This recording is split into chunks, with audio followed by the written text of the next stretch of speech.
case briefs, and so much more. LSData's got what you're looking for. In the 1986 case of Jackson v. Jackson, heard by the United States Bankruptcy Court for the Southern District of Florida, the issue revolved around whether certain debts in a divorce settlement could be discharged in bankruptcy.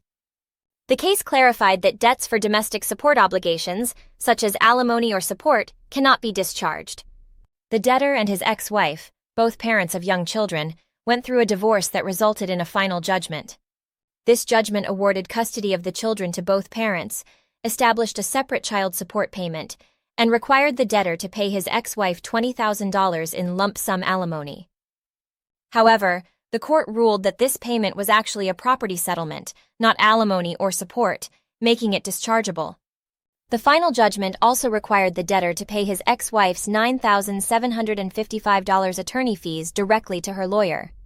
The attorney sought an exception from discharge under 11 U.S.C. Section 523(a)(5) for the fees owed. The debtor argued that the attorney had no standing to make such a claim, but the court disagreed and supported its decision with a previous case.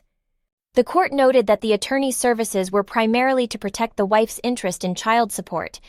Ultimately, the court held that the attorney fees for protecting the ex-wife's child support interests were non-dischargeable debts similar to alimony under Section 523(a)(5).